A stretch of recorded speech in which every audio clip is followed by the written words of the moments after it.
Playing by ear is essentially the skill of listening to music and being able to reproduce it on your instrument.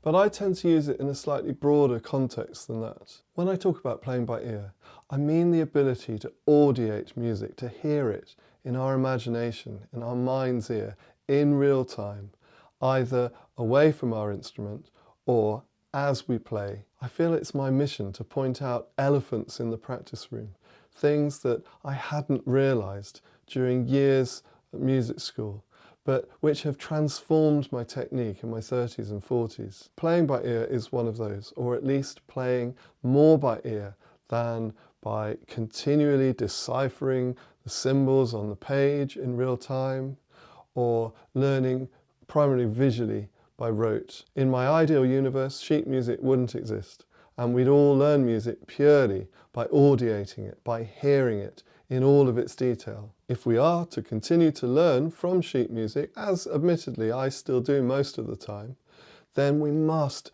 have strategies for taking that music off the page and putting it in our mind's ear, so that we're not just reading, we're also hearing, enjoying, relishing those sounds in real time. And sadly, if we're not somebody who's grown up in a sound before symbol environment, in an educational scheme or system where we learn to audiate, to hear in detail first and then to read, then most of us are in the same sort of position as I was. In other words, we can reach quite an advanced level of reading before realizing that we're not necessarily turning those symbols into sound in the moment as we play. But you must be honest about where you are. There's really no value in pretending that you're further ahead than you are. And for me, I was pretty much at square one with this, even though after 15 years of professional playing, mostly as a piano accompanist, I could read pages and pages of sheet music relatively fluently.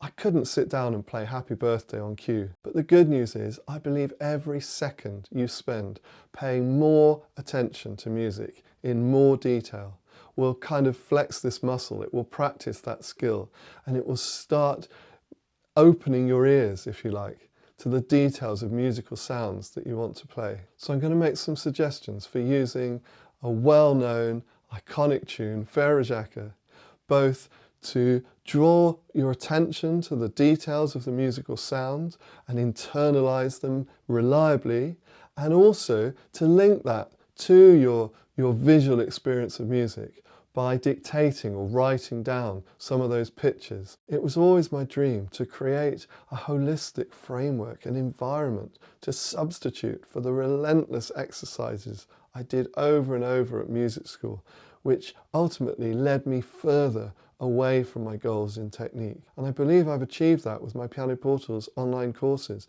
of which playing more and more by ear is a central thread. So if you enjoy this video, please like and subscribe, and why not check out pianoportals.com/courses. I need one piece of information first, which is, where is the tonic, which is the starting note of the scale on which the music's based? In other words, where's the do? If I'm using a system of movable solfa, which means that do, re, mi, fa, sol, la, ti, do represents a major scale. Any major scale could be at any pitch. Then the crucial piece of information I need is, where is the do? Well, often it's the starting note, but more often, not every single time, but most of the time, it's the final note of a simple tune. So in this case, I'm going to just quickly skim through the tune and try and identify whether the starting note is the same as the final note. So here we go. Frère Jacques, do me vu, sonne la mattina, ding dang dong, ding dang dong. Can I remember the starting note? Frère, dong. Same or different? Well, in this case, they're the same. So that makes my life quite easy. In other words, I know that my tune starts on the starting note of a major scale, on the do. So I'm just going to keep relating the tune to the scale. And assuming I can sing a major scale, or at least imagine it clearly in my head, you could do all of this in your head. It's not about singing well, But if you really can't stand the sound of your own voice, then you could imagine these clearly in your mind's ear. I'm just going to start with any pitch. So what about da, do, re, mi, fa, sol, la, ti, do, do. And then I'm going to sing the first phrase of Frère Jacques starting on that same pitch, on the do that I've chosen out of the blue. And I don't need to name it, it could be any pitch, and that doesn't matter for now. And I would definitely stick with one phrase at a time, because that's plenty to be focused on at any one moment. Frère Jacques. And then I'm going to put the scale next to it. Do, re, mi, fa, sol. Well, I can hear immediately that it doesn't go that far up. So what have we got? Frère Jacques, do, re, mi. It's the first three of the scale. And then what note recurs? What pitch comes back at the end of the phrase? Frère Jacques, frère, que. Well, because I'm already well practiced in this, I can hear it's the starting pitch, the do. But I could juxtapose it with the scale, just to check. So we've got Frère Jacques, do, re, do. I can hear it's the do. So we've got do, re, mi, do, re, mi, do. And then the next phrase, I would pay particular attention to the end of one phrase and the beginning of another, and I would relate the two and also relate the new phrase to the scale as well. So we've got do, re, mi, do, Frère Jacques, dom. Well, have I heard that sound before? Frère Jacques, dom, Jacques, dom. It's the highest note of the first phrase, which was the do, re, mi, the mi. And I'll just check with the scale. Do, re, mi, fa, sol, do, me, fu. Oh, well, I've just heard that. Do, me, fu, do, re, mi, fa, sol. It's the mi, fa, sol. And what about the third phrase? Well, let's relate it once again to the phrase before it and to the scale.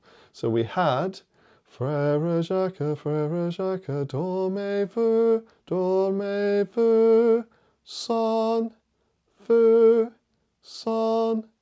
It's the same note again. Do, re, mi, fa, so. It's the so. So then, son, le. Well, can you hear the pitch that recurs there? Son, le, son, le. The so, the son comes back after it goes away. And when it goes away, does it go higher or lower? Son, le, son, le. So I'm going to check with the scale. Do, re, mi, fa, sol, la, so, sol, la, so, son, le, ma, ti, son, le, ma, ti. Now this is where you might want to practice going up and down your scale, but you only need to do it for the pitch range of the song. So what was the highest note? Do, re, mi, fa, sol, la. So you only need 6 notes for this song. So then, backwards, do, re, mi, fa, sol, la, so, fa, mi, re, do. Don't worry if you don't want to sing to the names.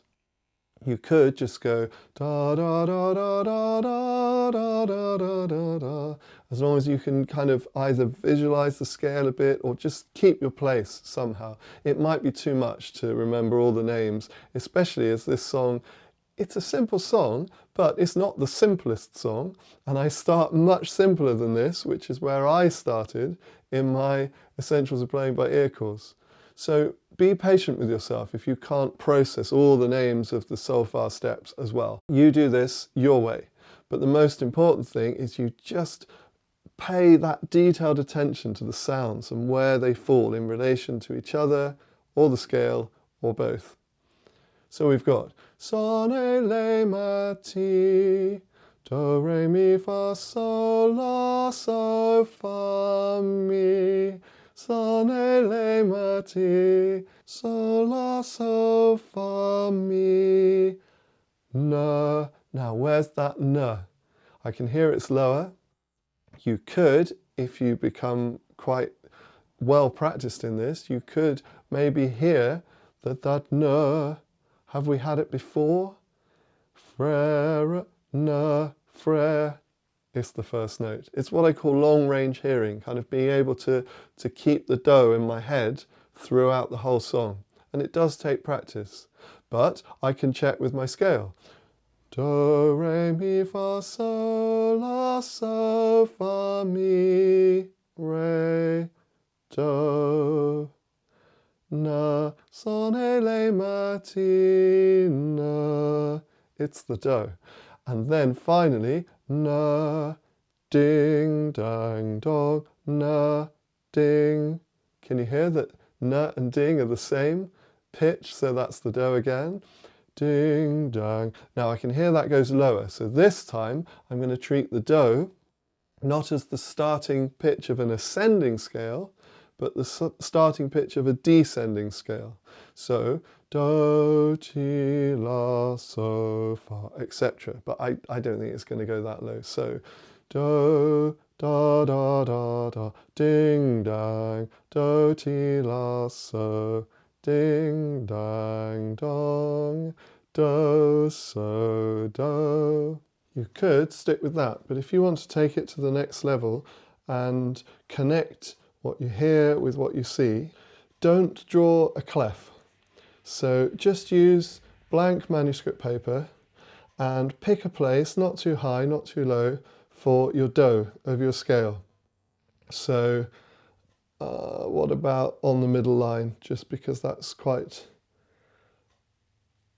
a good place to start, because I know that it goes both higher than the do and lower than the do.